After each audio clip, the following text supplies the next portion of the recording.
हम आज आपको एक ऐसे इंसान की कहानी सुनाएंगे जो अपने हालात से लड़कर एक वॉरियर बना, एक toughest man of the world बना, यानी डेविड गोगिन। हमने डेविड गोगिन पर रिसर्च की, बुक्स पढ़े, तो हमें जो चीज़ पता चली वो बहुत ज़्यादा शॉकिंग थी।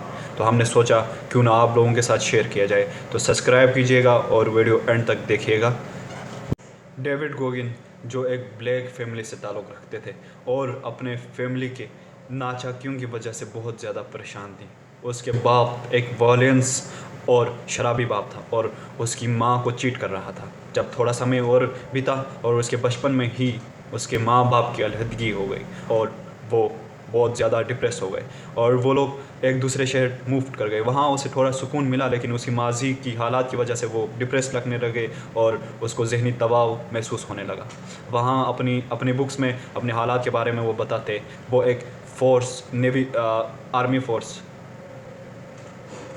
एयरफोर्स में ऑफिस जॉब मिला। वहाँ उसका वज़न बढ़ा और 300 पाउंड तक पहुँच गया। एयरफोर्स के नौकरी के बाद हालात उसके लिए और ख़राब हो गए। अब वो एक सिक्योरिटी गार्ड बना एक हॉस्पिटल में। वहाँ वो सब कुछ खाता, जो भी उसे मिलता। उसे अपनी हेल्थ की कोई परवाह नहीं थी और वहाँ पे उसका वज़न और बढ़ता चला गया। लेकिन एक दिन उसने टीवी पर नेवी सेल की डॉक्यूमेंट्री देखी और वो डॉक्यूमेंट्री उसके लिए चेंजिंग पॉइंट साबित हुआ। उसने अब मजबूत इरादा कर लिया था कि उसने सेल ही बनना है और उसके लिए उसने नेवी रेगुलेटर से रब्ता किया, लेकिन उन्होंने संजीदगी से नहीं लिया, क्योंकि उसे नेवी सेल बनने के लिए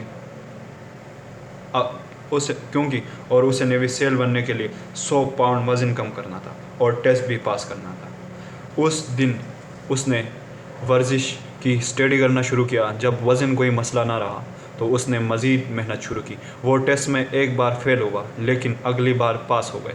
इसने वो सब कुछ किया जो उसे कुछ बनने के लिए करना चाहिए था। लेकिन अब यहाँ पे ये बात आता है कि वो एक वीक मैन से एक वॉरियर, एक toughest man of the world कैसे बना। तो कुछ रूल्स, रेगुलेशन, डिसिप्लिन उसने अपने किताब और अपने डॉक्यूमेंट्री में शेयर किए। हम आपके साथ वो चीज़ें शेयर करते। तो पहला, अकाउंटेबिलिटी मिरर। उसने ख़ुद को मिरर में देखा और ख़ुद को एक्सेप्ट किया और कहा, यस आई एम। अभी मैं फैटी हूँ, अभी मैं ज़्यादा मोटा हूँ, लेकिन मैं ख़ुद को फिट करके ही रहूँगा और मुझे अपनी हकीकत से नहीं भागना है और मैंने ख़ुद को फिट करना है। ये बात वो अपनी डॉक्यूमेंट्री में कहता है और ये बात सच भी है। आप विराट कोहली की मिसाल लीजिएगा। वो जब अपनी करियर उसका डाउन जा रहा था तो उसने भी अपने मिरर में देखा और ख़ुद को एक्सेप्ट किया, ख़ुद को चेंज करने के लिए काम किया। तो हमें भी चाहिए कि ख़ुद को चेंज करने के लिए काम करें और ये एक अच्छी टेक्निक है कि हम मिरर में देखें और ख़ुद को एक्सेप्ट करें और ख़ुद को बदलने के लिए काम करें। The 40% rule.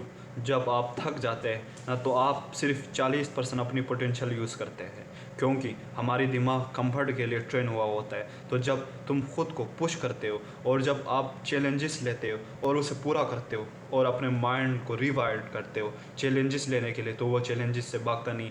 दोस्तों, आप इस तरह चैलेंजेस ले सकते हो। आप सुबह 9 बजे उठ रहे हो तो 8 बजे उठेगा। आप अगर वार्म शावर ले रहे हो तो कोल्ड शावर लीजिएगा।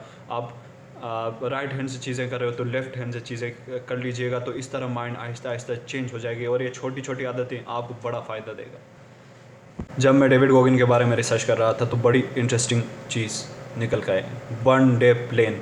वो ये नहीं सोचता था कि फ्यूचर में हफ्ते बाद उसे क्या करना है। वो ये सोचता था कि आज क्या क्या चीज़ें करूं जो मुझे अपनी गोल्स को अचीव करने के लिए मदद दे। वो अपने गोल्स को माइक्रो स्टेप में कन्वर्ट करते थे और ये बड़ा ही इंटरेस्टिंग बात है। और हम इसको, अगर ये एक आदत भी आपने अपना लिया है तो आप डेफिनेटली अपने सराउंडिंग में जो जितने भी बंदे हैं उनसे सबसे ज़्यादा आगे चले जाओगे। तो कीप वॉचिंग।